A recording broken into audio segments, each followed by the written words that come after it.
بسم اللہ الرحمن الرحیم۔ عرب دنیا میں ایک اور بڑا خطرناک واقعہ رونما ہوا ہے۔ مسجد اقصی کو بم سے اڑانے کی بڑی ذلیل اور نہایت ہی کمینی کوشش کی گئی ہے یہود کی طرف سے۔ اگرچہ وہ ناکام ہو گئے وہ لوگ جو مقرر تھے ایجنٹ اس کام پر، لیکن یہ پہلے بھی کوششیں ہو چکی ہیں اور نہایت ہی خبیثانہ ارادے ہیں یہود کے۔ ان کا مقصد یہ ہے کہ آہستہ آہستہ مسلمانوں کے معزز مقامات کو تباہ کر دیا جائے اور کچھ دیر کے بعد لوگ بھول جائیں گے اور پھر وہاں ہم یہ ان کا معبد دوبارہ بنوانے کی بجائے اپنا معبد بنائیں، اور پھر مسجدوں کو نابود کرنے کے نتیجے میں اگرچہ بظاہر مسلمان نابود نہیں ہوتے، لیکن حقیقت یہ ہے کہ شعار کا قوموں کی زندگی سے بڑا گہرا تعلق ہوتا ہے۔ جو قومیں اپنے شعار کی ذلت قبول کر لیں وہ قومیں ہلاک ہو جایا کرتی ہیں۔ آخر ایک کپڑے میں کیا بات تھی جس سے جھنڈا بنایا جاتا ہے کہ آن حضرت صلی اللہ علیہ وآلہ وسلم نے تربیت فرمائی صحابہ کی کہ جھنڈے کی حفاظت کرنی ہے، اور بظاہر ایک بے وقوف آدمی یہ کہہ سکتا ہے کہ جھنڈے کو چھوڑو پرے، جان بچانی چاہیے، لیکن بالکل برعکس آن حضرت صلی اللہ علیہ وآلہ وسلم نے تعلیم دی۔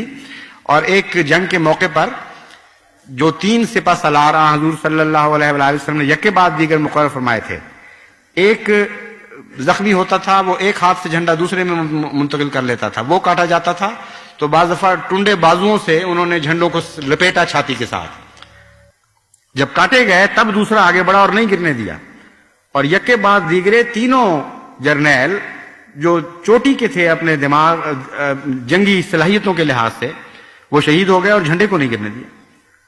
تو اس بات کو معمولی نہ سمجھیں، یہ شاعر اللہ کی بہت بڑی عظمت ہوتی ہے، اس لیے ساری دنیا میں مسلمانوں کو اس کے خلاف اٹھ کھڑا ہونا چاہیے، اپنے اختلافات کو بھلانا چاہیے اور اکٹھے ہو کر اس کا دفاع کرنا چاہیے۔ اگر یہود کو یہ معلوم ہو جائے کہ ساری دنیا کے مسلمان اپنے شاعر کی عظمت اور احترام اپنے دل میں اتنا رکھتے ہیں کہ بوڑھے اور بچے کٹ مریں گے لیکن شاعر کو تباہ نہیں ہونے دیں گے، تو پھر مسلمانوں کو وہ کبھی تباہ نہیں کر سکتے۔ ایسی عظیم زندگی پیدا ہو جائے گی عالم اسلام میں کہ کوئی دنیا کی طاقت پھر اس زندگی کو مٹا نہیں سکتی۔ ہم بھی حاضر ہیں، جماعت احمدیہ کو شاعر اسلام کی خاطر ہر قربانی کے لیے تیار ہونا چاہیے۔ اگر کوئی قوم بلائے ہمیں شاعر کی خاطر قربانی کے لیے تو ہم حاضر ہیں۔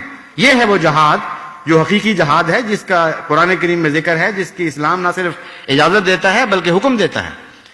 اس لیے اگر آپ کو نہیں آنے دیتے وہ اپنے ساتھ ان خدمتوں میں، اگر آپ سے فی الحال نفرتیں ہیں، تو یہاں بیٹھے ایک جہاد شروع کر سکتے ہیں آپ، اور وہ دعا کا جہاد ہے۔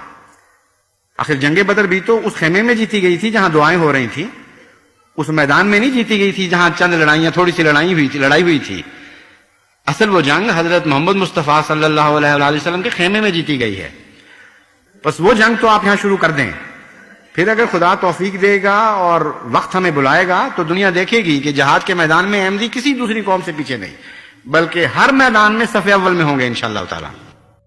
ہمارا چینل سبسکرائب کر کے گھنٹی کے نشان کو دبانا مت بھولیے گا۔ اس ویڈیو کو زیادہ سے زیادہ فیس بک، واٹس ایپ اور سوشل میڈیا پر شیئر ضرور کریں۔ شیئر اور لائک کرنے کے ساتھ ساتھ کمنٹ باکس میں ضرور کیجیے۔